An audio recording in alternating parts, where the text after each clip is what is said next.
잠시 기도합니다. 하나님, 참 감사합니다. 하나님의 은혜로서만 하나님 앞에 설 수 있음을 다시 고백하게 되고, 또 돌이켜보면 범사가 하나님의 은혜였음을 또한 감사로 노래할 수밖에 없는 저희들인 것을 고백하게 됩니다. 오늘 주님의 은혜를 특별히 기억하면서 시편 65편의 말씀을 함께 상고하기를 원합니다. 하나님, 우리 마음에 하나님의 은혜를 깊이 새기게 하시고 은혜로 사는 기쁨을 누리게 하시고 하나님 은혜로 노래할 수 있는 우리의 신앙이 되도록 하나님께서 인도하시고 복을 허락하여 주시옵소서. 이 시간도 하나님 성령님께서 말씀으로 함께 하실 때 우리 심령들이 하나님의 말씀으로 충만케, 은혜로 충만케, 또 하나님 앞에 온전히 응답할 수 있기까지 하나님께서 격려하시고 역사해 주시옵소서. 예수님의 이름으로 기도하옵나이다. 아멘.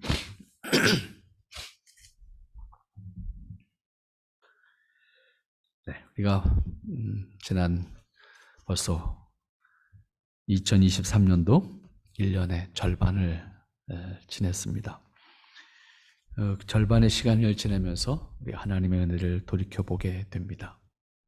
참 어렵다, 참 여러 가지 모양으로 어렵다는 소리를 우리가 끊임없이 들었던 시간들이 지나왔습니다. 그런데 그렇게 어렵다고 우리가 수없이 되뇌이면서 보내온 시간이지만 돌아보면 그것이 모두 은혜였다라고 하는 것도 고백하게 됩니다.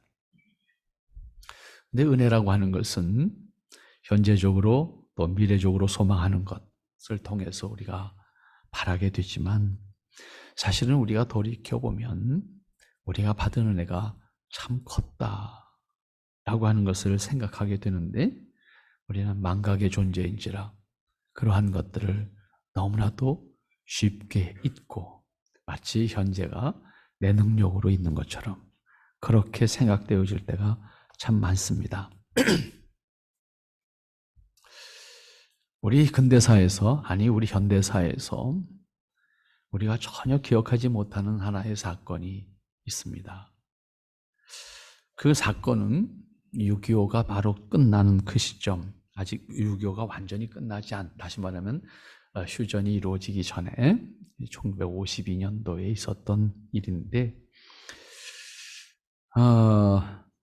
한국을 위한 노아의 방주라고 하는 작전이 있었습니다. 그 작전은 이름은 작전이라고 명칭이 되어 있는데 사실은 전쟁하는 작전이 아니고 태평양을 건너오는 작전이었습니다. 그 태평양을 건너오는 작전은 어떠한 것이었는가 하면 당시에 미국의 헤이퍼 인터내셔널이라고 하는 비영리 단체가 있었습니다. 구호단체입니다. 전쟁을 한참 치르고 있는 이 나라, 아무것도 남겨지지 않고 모두 박살난 이 나라를 위해서 뭔가 먹여 살려야 되지 않겠냐. 그래서 태평양을 건너오는 작전이 바로 노아의 방주라고 하는 작전이었습니다. 그 작전은 무엇을 실어 나누는 작전이었는가 하면 소와 돼지와 염소, 살아있는 생명체를 실어오는 작전이었습니다.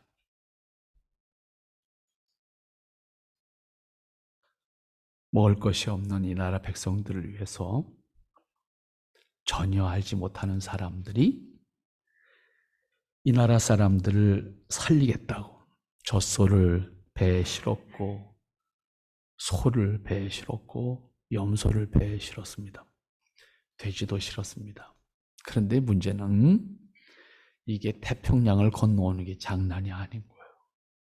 지금과 같은 큰 화물선도 없지, 또 있다 한들 살아있는 채로 먹이면서 기르면서 와야 되잖아요.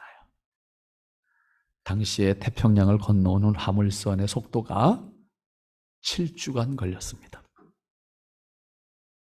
그런데 이걸 살려갖고 와야 되는 거예요. 그래서 동원된 사람들이 있습니다. 목동들입니다. 그 목동들의 명칭이 무엇이었는가 하면 seagoing 카우보이 그랬어요. 바닷길을 가는 카우보이다 그런 얘기죠. 이 사람들이 당시에 1952년부터 1972년까지 20년 동안 3,200마리를 실어왔습니다. 그리고 그 기간 동안에 동물을 실어오는데 봉사했던 카우보이들은 300명이었습니다. 당장 영양결핍으로 병들어 죽어가는 수많은 사람들 살려보겠다고 민간단체가 한 일이었습니다. 그리고 당장 이 큰 동물들은 어떻게 당장 먹을 수 있는 것이 아니고 이걸 길러서 불려내서 먹어야 되니까 어렵단 말이에요. 당장 먹을 수 있는 방법이 뭘까? 그 다음에 계란을 나르기 시작했습니다. 그것이 그냥 일반 계란이 아니라 종란, 부화시켜서 병아리를 만들 수 있는 계란 21만 개를 실어 나르는 작전을 했습니다. 그런데 이게 오는 동안에 상하잖아요, 이거는. 그래서 그거를 날려오는 과정 속에 참 많은 어려움을 겪었습니다. 그렇게 해서 우리나라에 계란을 먹을 수 있도록 하는 작업을 했습니다. 이 이야기가 시작된 것이 1952년이니까 꼭 70년 전 얘기고 그 작전을 끝낸 것이 1972년도니까 꼭 50년 전 얘기입니다. 그런데 이 나라 사람들이 이러한 사실들을 기억하고 있는 사람들이 참 많이 없다라고 밖에는 할 수 없는 것이 우리가 망각하고 있다라고 하는 것입니다. 오늘 우리의 현실을 보면 불과 50년 전에 70년 전에 그 상황은 상상이 되지를 않고 그때 그 사람들이 가졌던 유럽의 사람들이 구미 사람들이 가졌던 한국에 대한 이미지는 어떤 것이었을까 상상도 안 되는 것. 오늘 우리가 현재에서 돌이켜 우리의 모습을 감사할 수 있다라고 하는 것은 현재의 모습을 통해서 미래를 볼 수도 있어야 될 것이고 동시에 현재에 있기까지 과거를 볼 수가 있어야 가능하지 않겠나 생각하게 됩니다. 오늘 본문의 말씀을 보면 시편 65편에서 이 시편 기자가 노래하고 있는 내용을 한번 잘 보세요. 결국 이 6절 말씀부터 9절 말씀까지를 먼저 여러분들이 잘 보시면 하나님께서 일용한 것을 모든 사람에게 허락하였음을 노래하고 있습니다. 하나님의 형상으로 지음받은 모든 사람에게 일용한 것을 주신 하나님. 필요한 식량을 특정한 사람에게만 주신 것이 아니라 인종과 민족과 지역을 넘어서서 모든 사람들에게 주셨다. 그리고 실제로 이 땅에 진정한 평화가 있기 위해서는 모두가 같이 먹을 수 있어야 돼요. 특정한 사람들만 먹게 되면 거기에는 전쟁이 있습니다. 반드시. 때문에 모든 사람들이 함께 먹을 수 있는 환경이 만들어져야 되는데 다만 환경에 따라서는 식량으로 사용하는 먹을거리가 지역적으로 조금씩 다릅니다. 그러나 어떤 것이든 생존에 필요한 식량을 공급하게 하셨습니다. 아담 이후에 문제가 생긴 것은 많이 먹는 사람과 적게 먹는 사람이 같이 차별화된 상황이 만들어졌다라고 하는 거예요. 이것은 인간의 타락한 본성에 의해서 이기적인 생각으로 먹을 것을 독점하려고 하는 그리고 선점하려고 하는 과정 속에 나타나게 되는 불균형입니다. 여기서 생각해야 될 것이 있습니다. 그것은 그러면 단지 생존을 위한 수단으로서 우리는 먹는 것을 주셨는가? 기본적으로는 그렇습니다. 먹는 것이 가장 기본적으로 생존의 방편입니다. 그러나 사람은 단지 생존의 수단으로서 먹는 것을 주시지 않았다라고 하는 거예요. 다 사람 외에 동물에게는 단지 생존을 위한 먹을거리입니다. 그러나 사람은 생존을 위한 것이지만 동시에 먹는 것을 즐거워하게 하셨다는 겁니다. 먹는 기쁨을 주셨다는 것. 이것도 모든 사람이 누릴 수 있는 특별한 은혜입니다. 사람에게만 주신 은혜입니다. 하나님께서 사람에게만 주신 권한이기도 합니다. 왜냐하면 요리를 할 수 있는 것은 사람뿐이기 때문입니다. 어떤 동물도 자신이 먹는 음식을 요리해서 먹는 동물은 없습니다. 사람만 누릴 수 있는 능력과 함께 주신 특권입니다. 하나님을 믿는 사람이든 아니든 어느 나라 어느 민족의 사람이든 모두 일용한 양식을 필요로 하고 동시에 그것을 누릴 수 있게 하셨습니다. 그러한 의미에서 모든 사람은 자신들이 먹는 것과 관련해서 먹는 과정을 통해서 그리고 동시에 그 음식을 만드는 과정을 통해서 기뻐할 수 있어야 돼요. 감사할 수 있어요. 우리는 일용한 것에 대한 단순히 주셨다는 것에 대한 감사뿐만이 아니에요. 이것을 누리게 하신 것에 대한 감사까지. 그래서 우리는 일용한 것을 섭취할 때 기쁨과 감사와 감격을 동반하는 섭취가 되어야 돼요. 그러면 소화제 안 드셔도 됩니다. 특별히 기능상 문제가 없는 사람이라고 하면 기쁨으로 식사하면 소화 잘 됩니다. 다만 욕심으로 먹으면 탈나요. 그건 내가 절제해야 되는 문제. 사람에게 주신 거예요. 누릴 수 있는 특권이지만 절제하지 못하면 망가지는 거예요. 사람에게만 주신 권리이기도 하고 동시에 책임이기도 하는 겁니다. 감사의 대상을 알지 못하는 사람들이 이 세상에는 많이 있습니다. 그래서 구체적으로 감사할 수는 없지만 적어도 하나님을 모르는 사람들일지라도 일용한 것을 귀하게 여길 수 있다라고 하는 것은 사람의 의식의 공통점입니다.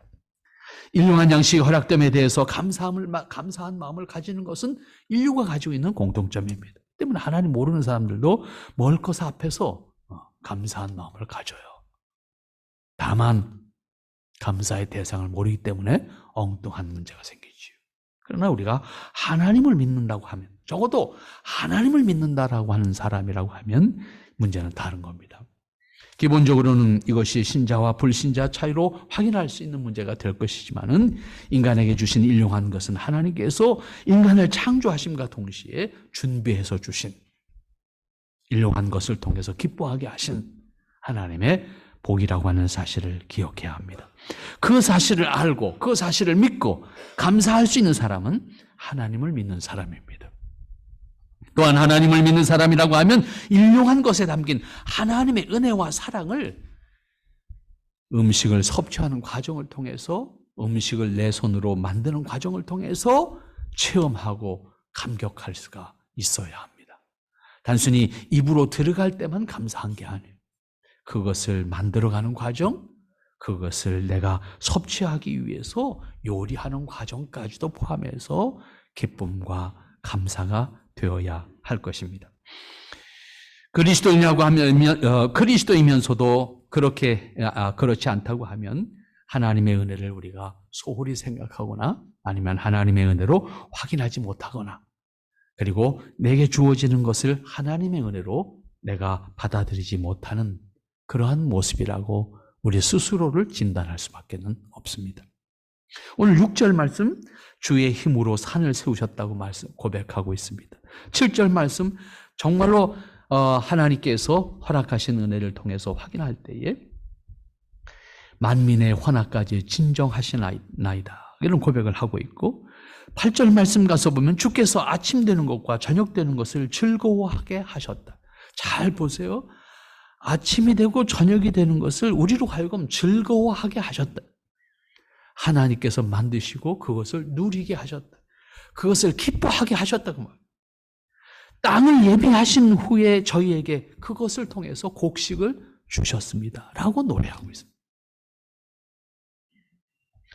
여기서 시편 기자가 노래하고 있는 것은 하나님께서 인간을 지으시고 인간에게 주신 특권, 인간에게 주신 은혜, 그것을 우리에게 분명히 알 수 있도록 고백하고 있습니다.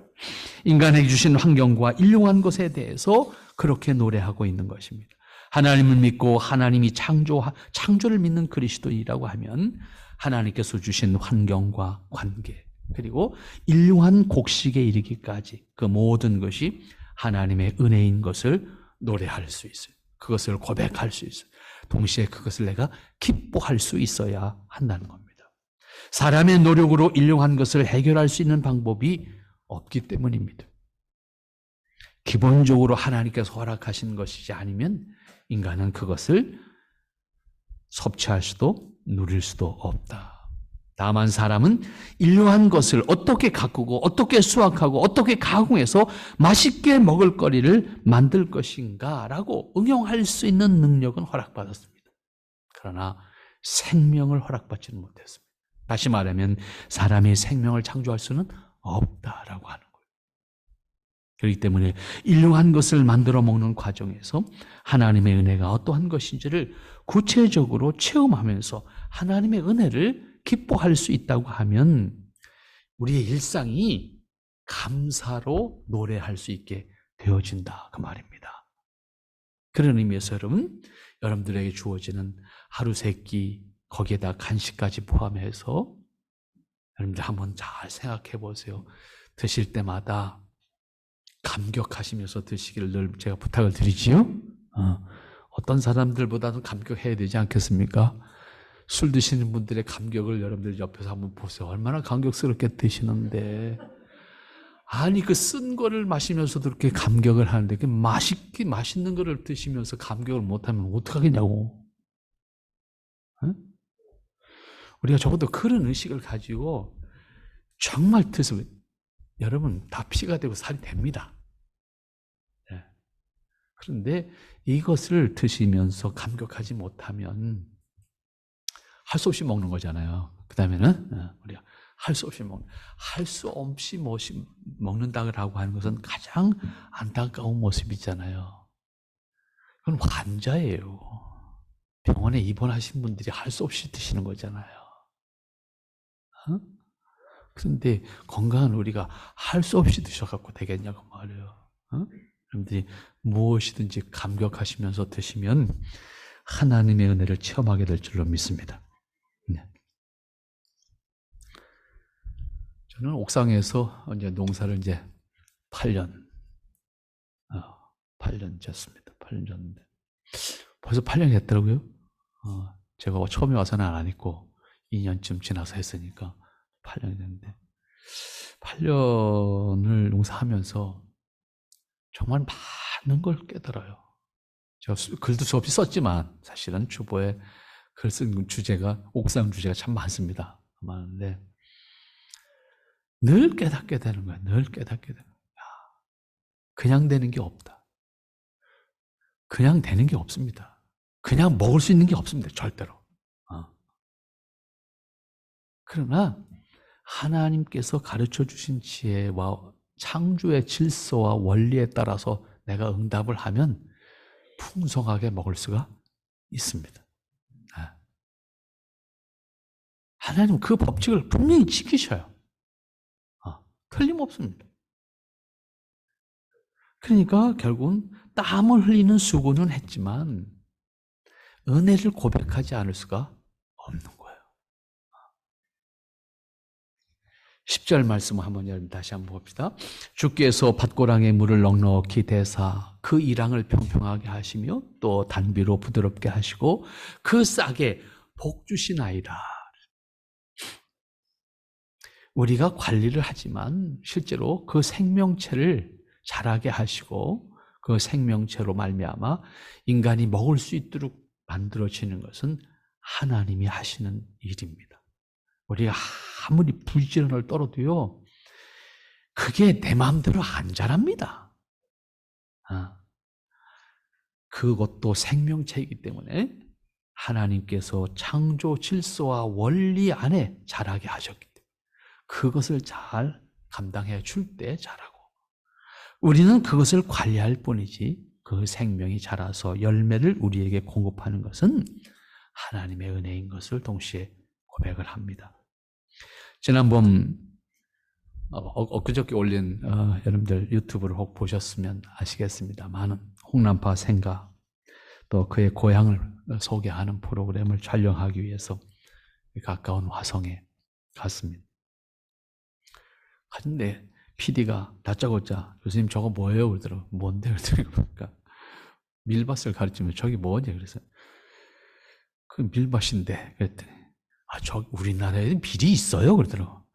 우리나라에 밀이 있지. 우리 밀도 있는데? 그랬더니 그래서 한참 그 밀밭에서 이 친구가 못 나오고 밀밭을 쳐다보고 있었어요. 그래서 한참 이야기를 밀밭에서 하고 나중에 이제 촬영을 시작했습니다만 그럼 보리하고 밀하고는 어떻게 다른 거예요? 그래서 또 한참 또 보리하고 밀하고 다른 걸 또 설명을 해줬습니다. 그런 질문의 그 홍남파 이야기는 나중에 이제 이야기를 하게 됐는데 무심히 지나가면 사실은 먹는 것은 우리가 당연히 우리에게 주어지는 현실이 됐지 않습니까? 우리가 경제력이 그만큼 커졌으니까. 하지만 우리가 내용적으로 들어가서 보면 우리나라가 아직도 식량 자급률은 30%가 안 됩니다. 70%는 사오는 겁니다. 근데 쌀은 남는데 쌀을 안 먹는다는 의미입니다. 다른 걸 먹는다는 의미입니다. 식량이란 말은 쌀만 말하는 것이 아니라 우리가 먹는 모든 것. 우리가 먹는 모든 것에 우리가 자급률은 30%가 안 되면 28%입니다. 나머지는 전부 수입해서 우리가 대체 식품으로 먹는 겁니다. 그런데 우리는 풍요를 느끼고 있잖아요. 쌀은 분명히 남고 사람들이 먹는 거 걱정하지 않아요. 이 얘기는 무슨 얘기인가 하면 그만큼 우리가 나름 경제력이 있어서 우리 다른 식품을 다시 우리가 수입해서 먹고 산다. 그런 의미가 되겠죠.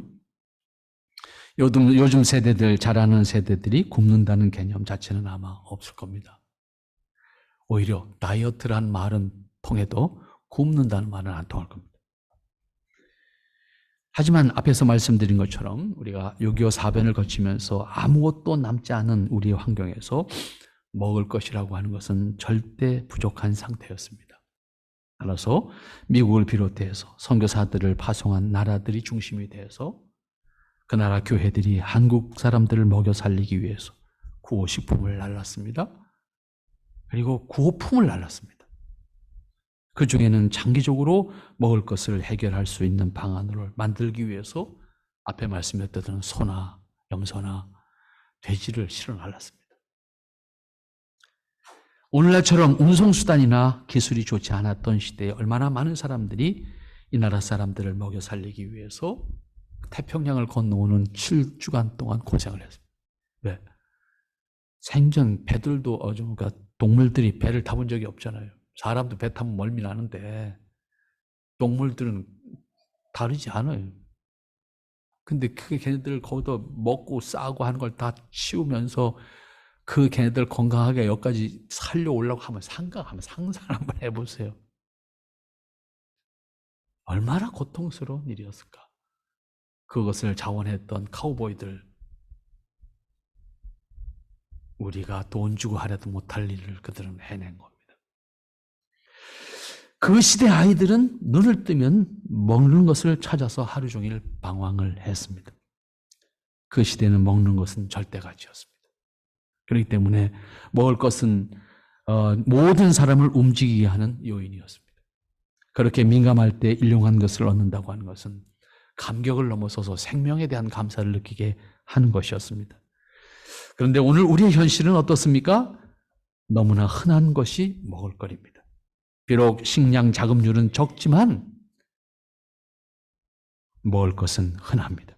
따라서 한 끼쯤 굶는 것은 아무런 문제가 되지 않습니다. 오히려 지나치게 많이 먹어서 문제이기 때문에 다이어트를 자원합니다. 또한 먹는 것을 놓고 하나님 앞에 감사하는 마음도 상대적으로 적습니다. 일용한 것에 담긴 하나님의 은혜와 사랑을 느끼지 못한다. 그런 말이 되겠죠. 그런데 오늘 시편 기자 이 10절에서 뭐라고 고백하고 있습니까? 주께서 밭고랑에 물을 넉넉히 대사 그 일항을 평평하게 하셨다. 하나님께서 일하심을 노래하는 거예요. 사람에게 일용한 것을 허락하시기 위해서 감당하시는 하나님의 섭리를 노래하는 거예요. 일용한 것을 먹으면서 하나님의 일하심에 대해서 생각하기는 쉽지 않습니다. 하지만 우리는 생각할 수 있는 능력을 주셨습니다. 하나님과 교감할 수 있는 영적인 능력도 주셨습니다. 우리에게 주어진 것을 통해서 하나님이 우리를 위해서 어떻게 무엇을 하셨는지를 살펴보아야 한다는 의미입니다. 실제로 우리에게 이렇게 다가오기까지는 많은 생각이 필요합니다. 따라서 일용한 것에 담긴 하나님의 은혜와 사랑이 어떠한 것인지를 우리가 알고 느끼고 확인하는 것은 매우 중요합니다. 현장에서 경험하지 않더라도 생각하는 것만으로도 충분히 우리가 의식할 수 있는 능력을 사람에게는 주셨습니다. 문제는 그리스도이라고 하면 자신이 매일 먹는 것과 관련해서 그것에 담겨진 하나님의 은혜, 그것에 담겨진 하나님의 사랑이 어떤 것이었을까? 그것을 적어도 확인할 수 있다고 하면 우리에게 주어진 일용한 것이 더 풍성하고 더 풍요롭고 그 자체가 우리가 양식을 먹지만 은혜를 먹는 것이 될 수 있다고. 적어도 우리는 식사를 통해서 하나님의 은혜를 체험하고 하나님의 은혜를 먹는다라고 생각할 수 있는 의식이 있다고 하면 우리의 일상의 생활이 차원이 달라질 거라고 생각합니다. 식사할 때마다 일용한 것에 담긴 하나님의 은혜를 고백할 수 있도록 우리의 의식이, 신앙의식이 깨어 있어야 하겠다. 그런 말씀입니다. 그 다음 이어지는 말씀 보세요. 단비도 부드럽게 하시고 그 싹에 복을 주셨다. 구체적으로 식물에 관해서 알아야 한다는 것을 강조하는 것이 아닙니다. 매일 먹는 일용한 것에 담긴 하나님의 은혜를 확인하고 그것에 담긴 하나님의 사랑을 감사하고 그것을 노래할 수 있어야 하는 것이 적어도 하나님을 믿는 그리스도인들의 모습이 아니냐라고 생각하게 하는 말씀입니다. 어떤 음식도 하나님의 은혜가 없이는 먹을 수가 없습니다. 그 식물이 사람의 입에 들어가기까지는 하나님의 일하심이 순간마다 있었기 때문입니다. 물론 사람에게 일하게 하십니다.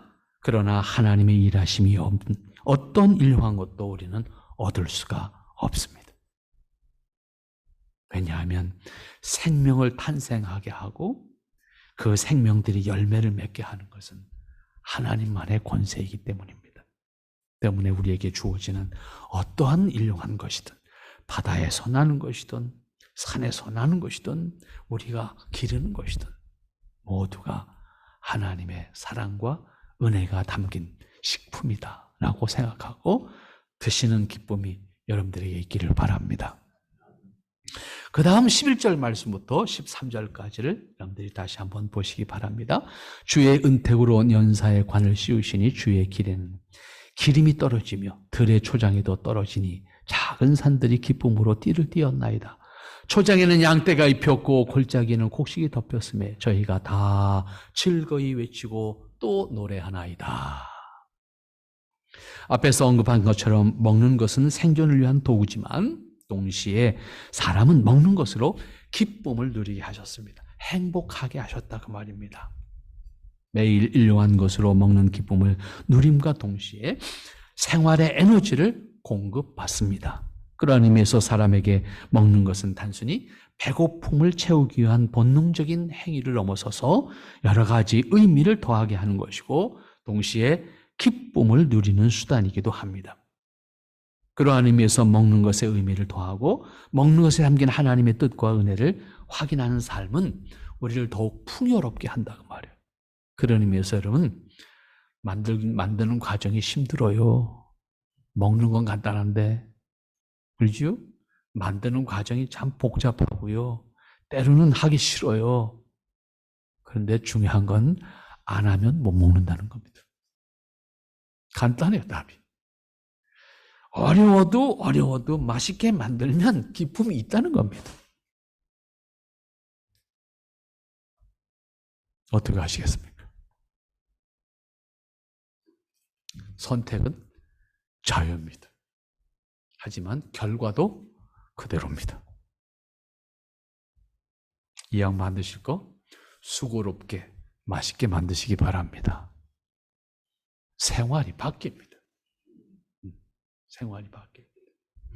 요즘에 한국의 다양한 문화 콘텐츠가 세계에 영향을 미치고 있습니다. 그 중에 하나가 먹방이라는 단어입니다. 먹방이라는 단어가 영국의 웹스터 사전에 먹방이라는 단어로 올라갔습니다. 우리말로 올라갔습니다. 우리말로 영어 사전에 등재되는 단어들이 꽤 많은데 최근에 대표적으로 등장하게 된 것이 먹방입니다. 먹방 치면 그냥 나옵니다. 순 한국말입니다. 이 먹방 프로그램이 세계 사람들을 온전히 붙잡고 있습니다. 그래서 결국 우리나라 K-푸드라고 하는 우리나라 음식이 전 세계 유행을 지금 이끌어가고 있습니다. 그동안에 우리는 스스로 우리 음식에 대해서 그렇게 자랑스럽게 그렇게 맛있다고 생각하지 못했습니다. 그런데 현재 한국 음식에 대한 반응은 전 세계적으로 뜨겁습니다. 모든 음식에서 호불호가 있습니다. 한국 사람도 한국 음식 싫어하는 사람이 있으니까. 하지만 한국 음식의 지금 세계적 유행이라고 하는 것은 상상을 초월합니다. 유럽의 조그만 도시에 가도 한국 음식점이 다 있습니다. 불과 30년 전만 하더라도 유럽의 한국 음식이 찾기 힘들었습니다. 엊그저께 슈투트가르트를 다녀온 사람이 연락이 왔는데 슈투트가르트에 한국 음식이 4개 생겼대. 독일의 지방의 조그만 도시입니다.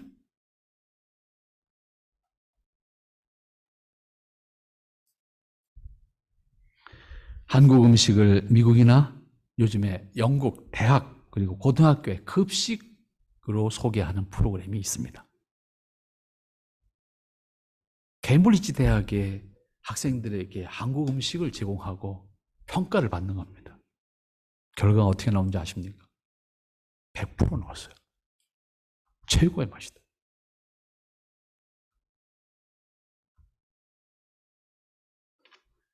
현재 학생들의 100%가 좋다는 투표 결과를 보고 모두가 놀라 자빠지는 거예요. 이게 뭐냐 이게 도대체가. 지난주에 LA에 있는 고등학교에서 그 프로그램을 했어요. 역시 100% 나왔어요. 근데 제공된 음식이 뭔지 압니까?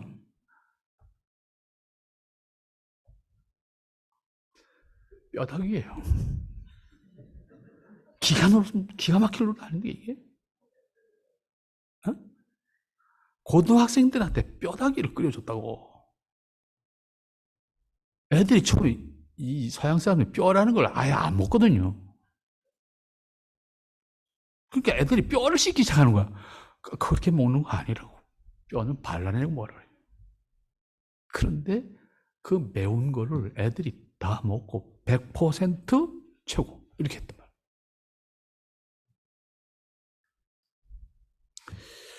우리가 느끼지 못하는 사이에 우리 것이 세계화를 이루어갈 때 그만큼 우리는 우리 것에 대해서 그동안 우리 스스로가 생각하지 못했다라고 하는 거잖아요.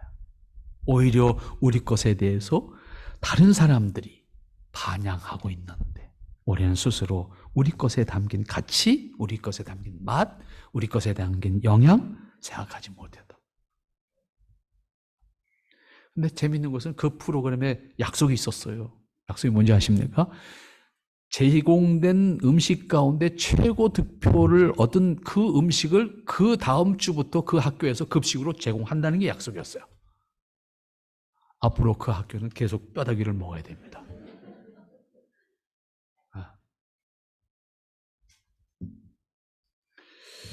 그런데 우리가 누리는 모든 음식은 어디서 나와요?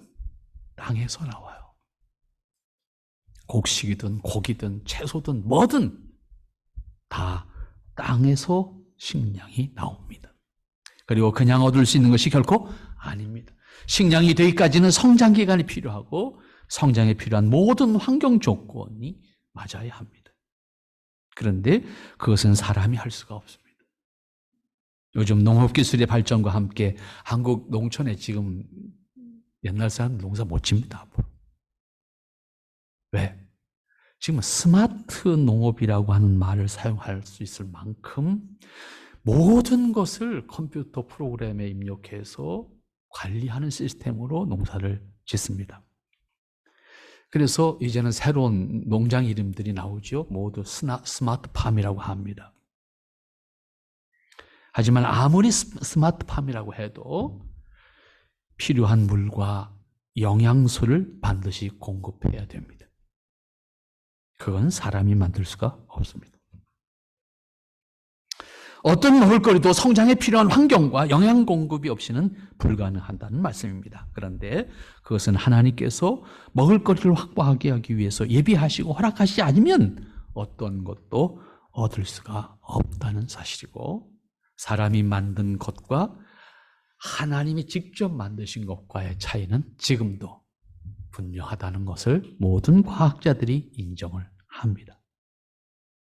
때문에 우리는 무엇을 선택할 것인가 라고 하는 것은 역시 우리의 몫이고 그 결과도 우리의 몫입니다. 직접 농사를 하지 않고 식량을 구하기 위해서 뛰어다니지 않아도 되는 환경과 상황이기 때문에 마치 공장에서 공급되는 것 같지만 결코 우리가 먹는 음식은 공장에서 공급되는 것이 단 한 개도 없다는 거예요. 모두 땅에서 나와야 되고 땅에서 나오는 과정에서는 우리의 노동력이 필요했고 또 그 과정 속에서는 하나님의 간섭하심이 없이는 우리가 얻을 수 있는 것이 없다는 사실입니다. 모든 식물은 사람에게 공급되기까지의 과정에서 하나님의 은혜를 필요로 하기 때문입니다. 때문에 오늘 11절 말씀, 12절 말씀 여러분 잘 보세요. 주의 은택으로 연사에 한 해 동안 이루어진 일들의 관이 씌우시니 주의 길에는 기름이 떨어지고 들의 초장에도 떨어지니 작은 산들이 기쁨으로 띠를 띄었나이다.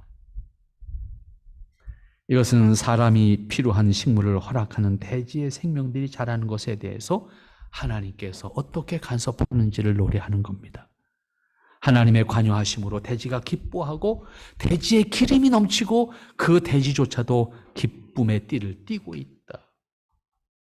이 표현 여러분 시적인 표현이라 좀 그렇습니다만은 우리 좀 한번 생각해 보세요. 정말 멋있는 표현 아닙니까? 사람은 그러한 대지에 기뻐하는 모습을 보면서 행복합니다. 여러분, 사람들이 농사하는 분들이요, 자기가 농사 짓는 땅이 잘 됐을 때 그 바라보면서 느끼는 기쁨은요, 표현할 수가 없어요. 그냥 혼자 웃는 거예요. 저놈이 자라는 것을 보면서, 과일이 자라는 걸 보면서, 논의 벼가 자라는 걸 보면서 그냥 기쁨이 온다고요. 지금 그걸 표현하는 거거든. 먹을거리를 생산하기 위해서 수고로움까지도 기쁨으로 노래한다고. 그 상황을 경험하면서 행복을 느낍니다. 근데 그것이 농부만 그런 것이냐? 아니요. 우리가 비록 직접 농사를 짓는 사람은 아니다 할지라도 우리 역시 마찬가지예요. 여러분들이 지나가는 길에 저는 지금도 기억 속에 남아있는 게 하나 있습니다. 중학교 때 수학여행을 제가 부산으로 갔습니다. 부산을 갔는데 경주를 거쳐서 부산을 갔습니다. 근데 경주에서 부산을 갈 때 동해남부선, 지금은 그 동해남부선이라는 철도가 없어진 걸로 알고 있습니다. 동해남부선은 철도가 있었습니다. 경주에서 부산까지 철도를 타고 가는데, 기차를 타고 가는데 세상에 제가 태어나서 사과나무를 처음 봤습니다. 그런데 기차가 지나가는 그 손만 뻗으면 사과가 다. 근데 사과가 쭉 그 사과밭이 지금도 머릿속에 기억이 남아있어요. 얼마나 저한테 감격스럽고 아름다웠는지 안 잊어버려집니다, 그게. 근데 그때 사과라는 게 홍옥국강이었다고. 지금 생각하면 별 볼 일 없는 사과야. 홍옥국강 먹지도 않아. 지금 있지도 않고. 그 짜잘한 그런 그 사과인데, 뭐, 그 나름의 맛이 있죠. 아주 자극적인 맛이긴 하지만. 근데 그 사과밭의 그 아름다움이 지금도 안 잊어버려집니다. 여러분들이 지금 우리가 도시에 살고 있지만 조금만 나가면 우리의 일용한 것이 되기 위해서 자라고 있는 것들을 보면서 비록 이 작물이 내 것은 아닐지라도 그 아름다운 모습으로 있으면요, 그게 참 마음이 좋아요. 근데 같은 과수원, 같은 논이라도 작물이 안 된 것을 보면 내 논이 아니고 내 밭이 아니더라도 나도 마음이 안 편하다고. 기쁨이 없다고. 농부들이 밭에서 자라는 식물들이 자라는 것을 보면서 기뻐합니다. 자신의 농장에서 기르는 짐승들이 자라는 것을 보고도 기뻐합니다. 하나님께서 만물을 창조하시고 인간을 그 안에 주시고 인간으로 하여금 그것을 누리게 하셨다고 말. 식물이나 동물들 공급되는 환경에 따라서 기쁨을 표현합니다. 그러한 것을 하나님의 은혜로 바라볼 수 있는 신앙, 의식, 그리고 그것을 감사로 노래할 수 있는 것이 창조를 믿는 그리스도인입니다. 그리고 그리스도인의 기쁨은 여기에 더하여지는 겁니다. 그러므로 오늘 여러분들에게 주어지는 일상 속에서 매일매일 일용한 것을 통해서 우리에게 허락되어지는 은혜를 다시 한번 기억하고 앞에 말씀드렸던 것처럼 매일 체험하면서 감사하는 여러분의 생애가 되기를 바랍니다. 13절 말씀 성경 우리 다 같이 한번 통독합시다. 13절 초장에는 양떼가 입혔고 골짜기에는 곡식이 덮였음에 저희가 다 즐거이 외치고 또 노래하나이다. 아멘. 기도합니다. 거룩하신 아버지 하나님 감사합니다. 허락하신 은혜를 통해서 우리의 모습이 있게 하시니 감사하고 허락하신 사랑을 통해서 하나님의 은혜를 노래하게 하시니 감사합니다. 아버지 하나님 은혜로 하나님을 영원히 기뻐할 수 있는 심령들 되게 하시고 또 하나님께서 허락하신 은혜를 날마다 기뻐 찬송하며 기쁨으로 하나님의 은혜를 누릴 수 있는 저희들 되게 하옵소서. 예수님의 이름으로 기도하옵나이다. 아멘. 81장 찬송